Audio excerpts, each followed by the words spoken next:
true and important thing. When you do something, when you write a book or work of art, etc., it's not only you who create the work, but at the same time, the reverse, it is the work that generates or regenerates you. We can call this the creative chiasma. You know what is a chiasma? Chiasm? No, not chaos, chiasm. So you know, Merleau-Ponty insisted on this figure, the chiasm. Chiasma, you say? Chiasma. So, according to Merleau-Ponty, it is a relationship, for instance, which at the same time there is a grasping and being grasped, seeing and being seen. Here we have a creative chiasm.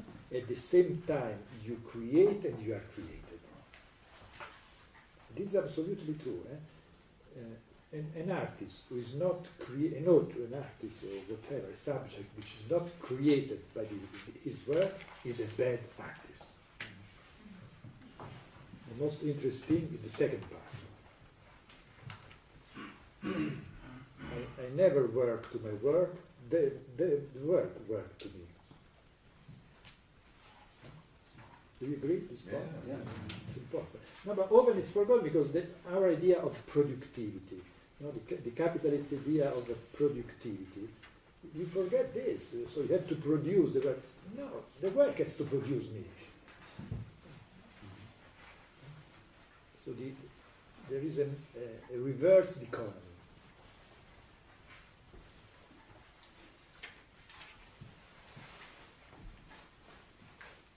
Is that clear? And Foucault has this when he speaks of creating the life as a work of art. It's in that sense, so with no possible pre-existing author, because the process itself is the author.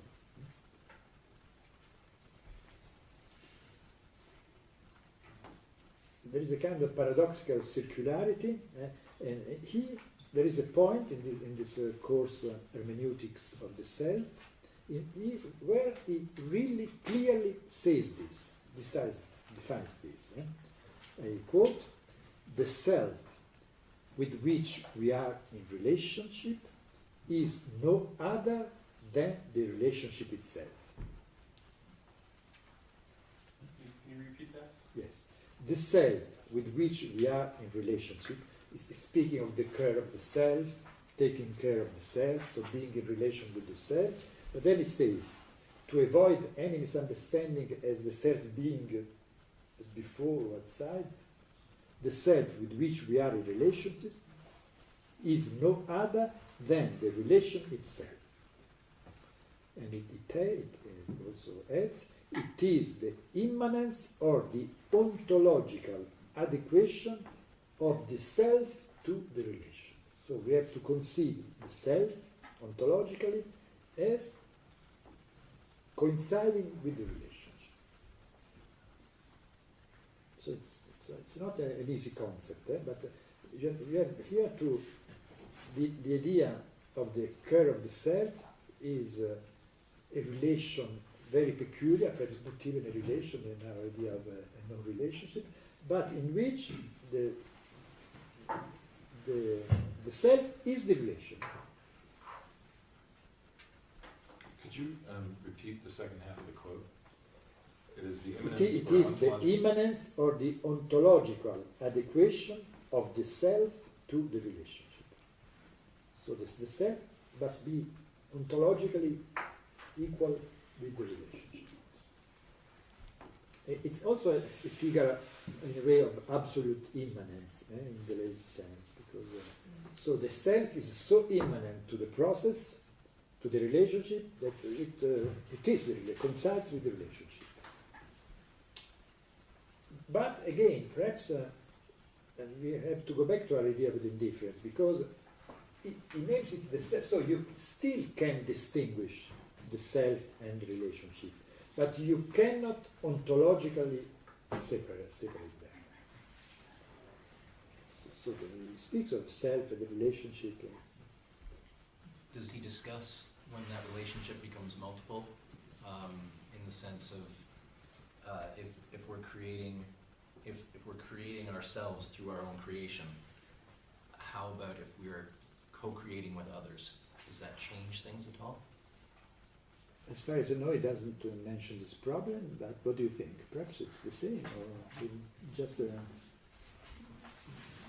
complicates the same scheme? What do you think? Because also the others are not in position of subject, the subject or the external subject. I know the way Brian Masumi approaches it is to put the relation between the two people at an ontological status of its own. Yeah, but again, even perhaps, and not only the relation to the work or to the self, but perhaps also the relation to others could be conceived in this way as not presupposing the two subjects which enter after a relationship, but saying even the two selves, the two subjects are the relationship itself. Because it is a very not easy problem. But the notion of self itself is a very strange notion, because self, what does it mean, self? It's a reflexive pronoun. And for instance, in Latin, where you have declination in cases, the reflexive pronoun se. Se. So our terminology, soi in French, self in English, se in Italian, etc., comes from the Latin se. So se is a reflexive pronoun, and as such, in Latin has no nominative. Cannot exist in the position. You know the Latin, like in Greek and in German, etc., the words have a declination. There is first the nominative, which is the more substantial, and then it falls in the discourse. Se can never be in the position of a subject. It's only in the position of the declination. So it can be an accusative, dative, to, see, be, say, but it's never it can be subject. So in a way, if we take the reflexive seriously, the self is never a subject. It's always in a relation. Is that clear?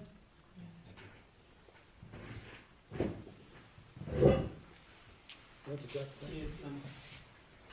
if there's no separation between the subject and the relationship on an ontological level, on what register can they be distinguished? What? If there's no separation, or there's no distinguishing aspect of the relationship and the subject on an ontological level, on what level or on what register can they be distinguished, like a social register or something? Yeah, perhaps we should go back to what we said yesterday, remember, about the notion of indifference. The question is pertinent because it's not easy to, but the idea, for instance, Schellinger's idea was that we have two principles, Grund and existence. So there are two, but they are neither two nor one, because we distinguish them, but we cannot assign to them a specific difference. So a concept to which we can distinguish them.